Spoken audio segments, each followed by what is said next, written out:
వివిధ అభివృద్ధి కార్యక్రమాలతో పాటు మరి మాలావత్ పూర్ణ వాళ్ళ ఫాదర్ చనిపోతే పరామర్శ కార్యక్రమం కూడా చేయడం జరిగింది. ముఖ్యంగా మార్కెట్ కమిటీలలో మరి బిక్కునూరులో కానీ మరి అదేవిధంగా కామారెడ్డిలో కానీ అదేవిధంగా ఇందిరాగాంధీ స్టేడియంలో కానీ మన కామారెడ్డి మున్సిపాలిటీలో కానీ వివిధ రకాల అభివృద్ధి పనులతో పాటు మరి నిన్నటి నుంచి ప్రారంభించినటువంటి చీరల పంపిణీ ఇందిర మహిళా శక్తి చీరల పంపిణీ కార్యక్రమాన్ని కూడా గౌరవప్రదంగా మహిళల ఇళ్లకి వెళ్ళి మా మహిళా సంఘాలు మరి సాంప్రదాయబద్ధంగా వాళ్ళందరికీ పంపిణీ చేయాలనేటువంటి కార్యక్రమంతో ఈరోజు సాంప్రదాయబద్ధంగా నిర్వహించేటువంటి కార్యక్రమాన్ని కూడా బిక్నూరులో నిర్వహించడం జరిగింది.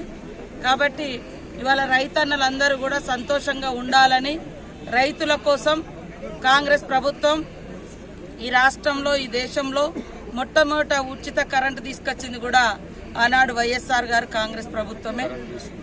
కరెంట్ మినిస్టర్గా మన షబ్బీర్ అలీ సార్ గారు ఉండే.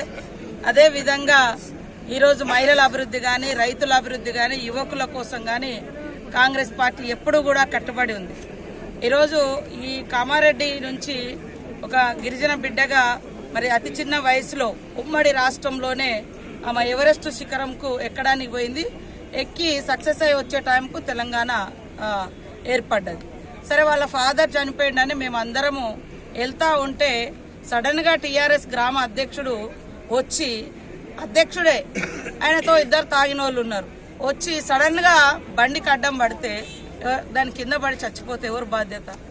దిగి మేము సమాధానం చెప్తే పారిపోయినామని ఆ బీఆర్ఎస్ సోషల్ మీడియా రాసుకుంటే ఇంకా కూడా బుద్ధి రాకుంటే ఎట్లనే కేటీఆర్ నీకు నీ ఎవరో ఉన్నారో నీ వంగమాది గల ఏమంటారు చూడు వంగమాగద్దలు అట్లాంటి వాళ్ళకు బుద్ధి రాకుంటే ఎట్లా?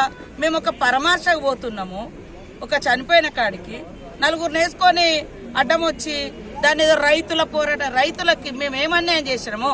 9 రోజులలో 9,000 కోట్ల రూపాయల రైతు భరోసా ఇచ్చినాము. మరి అదే విధంగా మీరు గతంలో సన్న వరి వేస్తే ఊరే అన్నారు, వరేస్తే ఊరే అన్నారు. ఇవాళ మేము సన్న వడ్లకు 500 బోనస్ కూడా ఇస్తున్నాం. మధ్యలో అక్కడక్కడ ఎవరికైనా రాకపోవచ్చు. ఆ వచ్చినోడు ఏమంటే 2 ఏళ్ల నుంచి మాకు మరి ఇది ధాన్యానికి బోనస్ రాలేదండి. మేము వచ్చే ఇంకా 2 ఏళ్ళు కాలే. ఇంత తప్పుడు ప్రచారాలతోటి మీరు ముందుకు వస్తే మీకు జూబ్లీ హిల్స్ లో ఎన్ని వందల మీడియా సంస్థలు పెట్టుకున్నారు. ఏమైంది? వాస్తవాలు ప్రజలకు అర్థమైంది కాబట్టి మీకేం బుద్ధి చెప్పాలో ఆ బుద్ధి చెప్పారు. నన్ను అడ్డుకుంటే మొత్తం ఎవరు మేము పోతుంటే సడన్ గా ఇద్దరు నేసుకొని వచ్చాడు గ్రామ కమిటీ అధ్యక్షుడు. అలా అక్కడ భూములే లేవంట. అటు ఇట్లాంటి డ్రామా కంపెనీలను పెట్టుకోకు రామారావు. ఒరిజినల్ గా సమస్యల మీద రా, సమాధానం చెప్తాం. ఈరోజు మా ప్రభుత్వం యొక్క లక్ష్యం అభివృద్ధి, సంక్షేమం. అభివృద్ధి కొనసాగుతుంది. నువ్వు కనీసం సన్న బియ్యం ఇస్తావా అని అంటే నీ అధికారంలో ఉన్నప్పుడు ఏమన్నావు? ఇట్లా ఇచ్చుకుంటూ పోతే ఇంకా అన్ని అమ్ముకుంటూ పోవాలన్నావు. పైకి మాత్రం నా కొడుకు తినేదే, నా బిడ్డలు తినేదే, పేదలు తింటుండ్రు, ఆడ తింటుండ్రు, ఈడ తింటుండ్రు అని మాటలు మాట్లాడింది. కానీ ఇచ్చే టైంకు కనీసం 10 ఏళ్లలో రేషన్ కార్డు కూడా గతి లేదు. నువ్వు ఈరోజు నువ్వు ఆనాడు ఇచ్చిన చీరల గురించి 100 సార్లు చెప్పుకున్నావు. ఏమి ఇచ్చినావు? నువ్వు ఎక్కడెక్కడి నుంచో సూరత్ నుంచి తీసుకొచ్చి ఇచ్చినావు.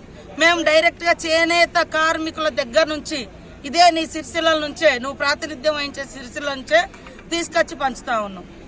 కాబట్టి నువ్వేమో డ్రామాలు ఉంటాయి, మాదేమో ఒరిజినల్ ఉంటాయి. మేము లేట్ అయినా లేటెస్ట్ గానైనా క్వాలిటీతో పనిచేస్తాం, వాస్తవాల మీద ఆధారపడి పనిచేస్తాం. కాబట్టి చిల్లర రాజకీయాలు మానుకొని ఒక నిర్మాణాత్మకమైన ప్రతిపక్షంగా ఉండు. ప్రజలకు జవాబు చెప్పడం నువ్వు ఎప్పుడో మర్చిపోయావు. లాస్ట్కు నీ చెల్లెకైనా జవాబు చెప్పుకో అని కేటీఆర్కు, నీ మరదల కన్నా జవాబు చెప్పుకో అని హరీష్ రావుకి తవ్వు పలుకుతాం.